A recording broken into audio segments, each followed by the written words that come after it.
नमस्कार. आपणा सर्वांचे खूप खूप मनापासून स्वागत आहे. हा महिना सुरू आहे मार्च आणि आता रेशन कार्ड नियमात फार मोठा बदल करण्यात आलेला आहे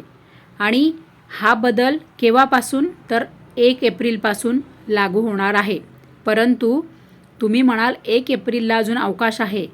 तर 1 एप्रिलच्या आधी तुम्हाला काय काय कामं करायची आहेत रेशन कार्ड धारकांना आणि तुम्ही जर हे नाही केलं तर तुमचं काय नुकसान होणार, तुम्हाला रेशन मिळणार का, रेशन कार्डवर ज्या काही तुम्हाला सुविधा मिळतात त्या तुम्हाला मिळणार का, आणि जर तुम्ही हे नाही केलं, जे नियमात बदल झालेले आहेत ते तुम्ही बदल अपडेट नाही केले, तुम्ही हे सर्व आता दरवर्षी ज्याप्रमाणे सरकार ज्याप्रमाणे अपडेट आणत असतं त्याप्रमाणे सर्वांना त्यानुसार हे अपडेट करणं आवश्यक असतं. तर काय आहे रेशन कार्ड नियमात बदल हे आपण अत्यंत महत्त्वाचे अपडेट या व्हिडिओमध्ये समजून घेऊयात. तर रेशन कार्ड धारकांना आता पुन्हा ई-KYC करायची आहे. जर तुम्ही तुमचं रेशन कार्ड जे आहे ते तुम्ही अपडेट नाही केलं तर तुम्हाला जे काही रेशन मिळत आहे ते आतासुद्धा ऑलरेडी ज्यांची KYC झालेली नाही त्यांचं रेशन बंद झालेलं आहे. आता तुम्ही जेव्हा तुमची KYC पूर्ण करणार, कंप्लीट करणार, तेव्हा तुम्हाला 1 एप्रिलपासून संपूर्ण रेशनवरून तुम्हाला ज्या ज्या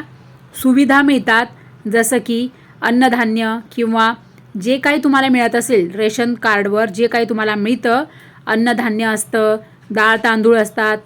किंवा ज्वारी असेल, गहू असेल किंवा डाळी असतील किंवा मसाले असेल किंवा आनंदाचा शिधा असेल, तुम्हाला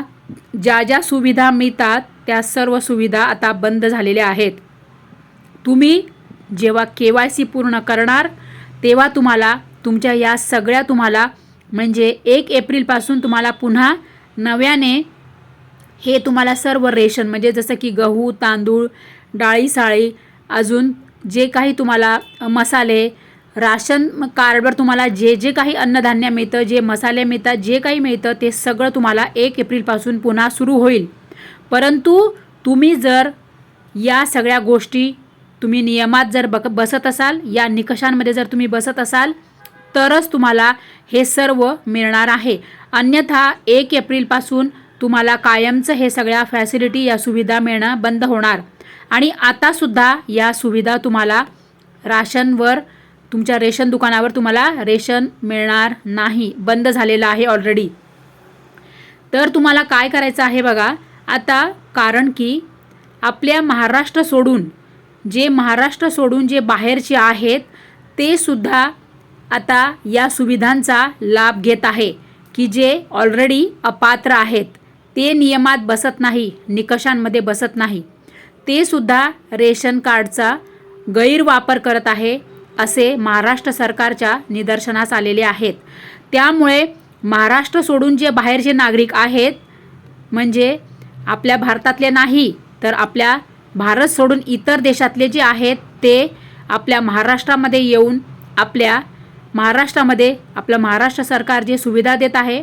त्या सुविधांचा मिसयूज करत आहे, गैरवापर करून ते लाभ घेत आहे. रेशन दुकानावरचं धान्य असू देत, रेशन दुकानावरचं जे काही डाळ तांदूळ गहू डाळी साळी ज्या सुविधा मिळतात त्या सगळ्या ज्या घेत आहेत की जे ते पात्र नाहीत आणि जे नियमात बसत नाही, जे निकषांमध्ये बसत नाही, ते सुद्धा लाभ घेत आहे. आणि यासाठीच हे जे अपात्र आहेत की जे महाराष्ट्र राज्यातील बाहेर आहेत, आपल्या भारत देशातले बाहेर आहेत, भारतामधले नागरिक नाही, महाराष्ट्राचे नागरिक नाही, अशांना आता हे सरकार आपलं सरकार हे बाहेर काढणार आहे. आणि हे नियम हे निकष हे आता नव्याने सुरू झालेले आहेत. त्यामुळे सरकारने हा नियम लावलेला आहे. आणि बघा, ज्यांचे उत्पन्न जे ग्रामीण भागातले आहे, ज्यांचे उत्पन्न 2 लाखांपेक्षा जास्त आहे, जे शहरी भागात आहे त्यांचे 3 लाखांपेक्षा जास्त उत्पन्न आहे, आणि ज्यांच्याकडे स्वतःचं घर आहे, ज्यांच्याकडे इलेक्ट्रॉनिक वस्तू आहे आणि ज्यांच्याकडे बघा 5 किलो वॅटपेक्षा जास्त ज्यांच्याकडे जनरेटर आहे, म्हणजेच या सगळ्या ज्यांच्याकडे सगळ्या सुखसोयी आहेत आणि समजा 4 चाकी तुमच्याकडे आहेत, तुमचे घर आहे, तुमच्याकडे फ्रीज आहे वगैरे इलेक्ट्रॉनिक वस्तू आहे, 5 किलोपेक्षा जास्त वॅटचा तुम्ही जनरेटर जर वापरत असाल तर अशा या सगळ्या गोष्टी जर तुमच्याकडे आहेत आणि अशा व्यक्तींनी समजा आतापर्यंत रेशन कार्डवरून जर तुम्ही फायदा घेतलेला असेल तर आता यापुढे तुम्ही जर स्वतःहून स्वेच्छेने जर तुम्ही या सुविधांपासून तुम्ही जर बाहेर पडलात तर उत्तम आहे आणि जर नाही पडलात तर सरकार तुम्हाला म्हणजे रेशन कार्डच्या सुविधा तर तुम्हाला मिळणारच नाहीत, परंतु या व्यतिरिक्त तुमच्यावर अन्य कारवाईसुद्धा होऊ शकते, असेच अपडेट सरकारने दिलेले आहे। त्यामुळे या सगळ्या गोष्टींचं सर्वांनी लक्ष देऊन अपडेट हे लक्षात घ्या, म्हणजे तुम्हाला लवकरात लवकर रेशन कार्ड हे तुम्हाला अपडेट करायचं आहे, KYC करायची आहे। कारण की जर तुम्ही हे नाही केलं तर हा जो नियम सरकारने आणलेला आहे की तुम्ही स्वतः चेक करा की तुमचं वार्षिक उत्पन्न, जे ग्रामीण भागात राहतात त्यांचं वार्षिक उत्पन्न जर 2 लाखांपेक्षा कमी असेल त्यांनाच फक्त लाभ मिळणार आहे आणि ज्यांचं 100 मीटरपेक्षा जास्त त्यांनी जागा स्वतःची त्यांची जागा असेल ग्रामीण भागात आणि ज्यांचा 80 मीटरपेक्षा व्यावसायिक त्यांचा मोठा गाळा असेल, 80 मीटरपेक्षा जास्त जागा तुमची स्वतःची जर असेल आणि ती तुम्ही व्यावसायिकसाठी वापरत असाल तर अशा व्यक्तींना सुद्धा आता रेशन कार्डच्या सुविधा मिळणार नाही। रेशन कार्डवरच्या तुम्हाला सरकारने जे दिलेल्या आहे सुविधा त्या तुम्हाला मिळणार नाही आणि ज्यांच्याकडे स्वतःची जागा आहे, 100 मीटरपेक्षा ज्यांचं स्वतःचं घर आहे, एवढ्या जागेत जर त्यांनी स्वतःचं घर बांधलेलं असेल तर अशा व्यक्तींना सुद्धा आता रेशन कार्डचा लाभ मिळणार नाही। आणि असे सगळे जे आहेत की ते समजा या नियमांमध्ये या निकषांमध्ये बसत नाही आहे आणि तरीसुद्धा ते लाभ घेत होते, तर त्यांनी स्वतःहून या रेशन कार्डचा लाभ घेणं बंद नाही केलं तर त्यांना सरकार आता यापुढे लाभ देणार नाही आणि सरकार अशा जे व्यक्ती आहेत की जे अपात्र आहेत रेशन कार्डचा लाभ घेण्यासाठी, रेशन कार्डच्या ज्या सुविधा आहे या घेण्यासाठी, असे कुटुंब किंवा अशा व्यक्ती जर तुम्ही अपात्र असाल, निकषांमध्ये नाही बसत, तुम्ही जर हे नियम नाही पाळले तर तुम्हाला रेशन कार्डवरच्या सुविधा कोणत्याही मिळणार नाही आणि प्लस तुमच्यावर